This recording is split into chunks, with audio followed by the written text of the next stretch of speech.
घने जंगल के बीच एक सुंदर सी रहस्यों से भरी नदी बह रही थी। ये जंगल बाहर से जितना शांत दिखता था, अंदर उतना ही रहस्यों से भरा हुआ था। इसी जंगल में एक बहुत शरारती चिंपैंजी बंदर रहता था। उसे हर नई चीज देखने और जानने की बहुत आदत थी। उस दिन बंदर नदी के किनारे एक चट्टान पर खड़ा होकर नीचे पानी में झांक रहा था। पानी बहुत साफ था और नीचे की हर चीज साफ दिखाई दे रही थी। अचानक बंदर ने जोर से छलांग लगाई और सीधे नदी में कूद गया।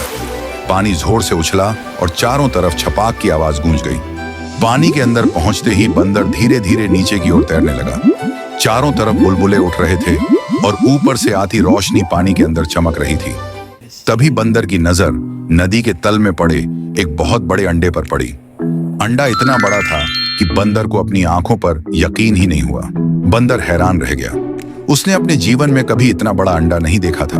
उसके मन में कई सवाल उठने लगे। वह धीरे धीरे अंडे को छूता है और सोचता है, ये अंडा आखिर किस जानवर का हो सकता है। बंदर पूरी ताकत लगाकर अंडे को ऊपर उठाने की कोशिश करने लगा। अंडा बहुत भारी था, लेकिन बंदर ने हिम्मत नहीं हारी। भारी अंडे को संभालते हुए बंदर धीरे धीरे ऊपर की ओर तैरने लगा। उसके मन में सिर्फ एक ही सवाल था, आखिर ये अंडा है किसका। काफी मेहनत के बाद बंदर अंडे को लेकर नदी से बाहर आ गया। उसका शरीर पानी से भीगा हुआ था, लेकिन उसकी आंखों में खुशी और उत्सुकता साफ दिखाई दे रही थी। बंदर ने अंडे को धीरे से जमीन पर रखा और पास बैठकर उसे ध्यान से देखने लगा। वह सोच रहा था कि इतना बड़ा अंडा आखिर किसका हो सकता है। वह कभी अंडे को छूता, कभी उसको चारों ओर घूमता। जितना वह देखता, उतना ही ज्यादा उलझन में पड़ता जाता। उसी समय एक चालाक लोमड़ी झाड़ियों के पीछे से देख रही थी। लोमड़ी की नजर बंदर और अंडे पर पड़ी। लोमड़ी धीरे धीरे झाड़ियों से बाहर आई और बंदर की ओर बढ़ने लगी।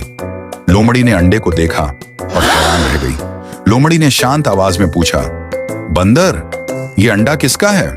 बंदर ने सिर खुजाते हुए कहा, मुझे नहीं पता, ये मुझे नदी के अंदर मिला था। लोमड़ी अंडे के पास घूमने लगी। वह ध्यान से उसे देखने और समझने की कोशिश कर रही थी। तभी अचानक अंडा हल्का सा हिलने लगा। यह देखकर बंदर और लोमड़ी दोनों चौंक गए। बंदर और लोमड़ी अंडे को लेकर जंगल के अंदर आ गए। वे सोच रहे होते हैं कि आखिर ये अंडा किसका है और इसे कहां सुरक्षित रखा जाए। तभी उनके पीछे पानी में अजीब हलचल होने लगती है। बिना हवा के भी पानी हिलने लगता है। अचानक पानी से एक बहुत ही बड़ा और डरावना जानवर बाहर आता है। उसका शरीर मगरमच्छ जैसा है, लेकिन चाल और बनावट किसी डायनासोर जैसी लगती है। उसकी आंखें गुस्से से लाल थीं और उसकी दहाड़ से पूरा इलाका कांप उठता है। वह बहुत ही विशाल और शक्तिशाली दिख रहा था।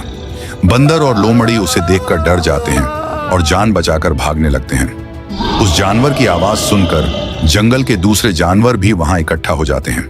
तभी जंगल का राजा शेर वहां आता है और सबके सामने खड़ा हो जाता है। शेर जोर से दहाड़ कर पूछता है, तुम कौन हो और यहाँ क्यों आए हो? वह जानवर गुस्से और दुख में कहता है, कोई मेरा अंडा मुझसे छीनकर पानी से बाहर ले आया है। मुझे मेरा अंडा वापस चाहिए। बंदर आगे आकर कहता है, ये गलती मुझसे हुई है। मैं ये अंडा अनजाने में नदी से बाहर ले आया। तभी अंडा टूटता है और उसके अंदर से उसी जानवर जैसा दिखने वाला एक प्यारा सा बच्चा बाहर निकलता है। उसकी माँ उसे देखते ही भावुक हो जाती है। माँ अपने बच्चे को गले लगाती है और बंदर को माफ कर देती है। फिर वह अपने बच्चे के साथ शांति से पानी में वापस चली जाती है। जंगल में फिर से सुकून लौट आता है। अगर आप भी अपनी माँ को इतना ही प्यार करते हैं तो अपनी माँ के लिए लाइक करें, शेयर करें, कमेंट करें। माँ और MG किड्स स्टोरीज को सब्सक्राइब जरूर करें।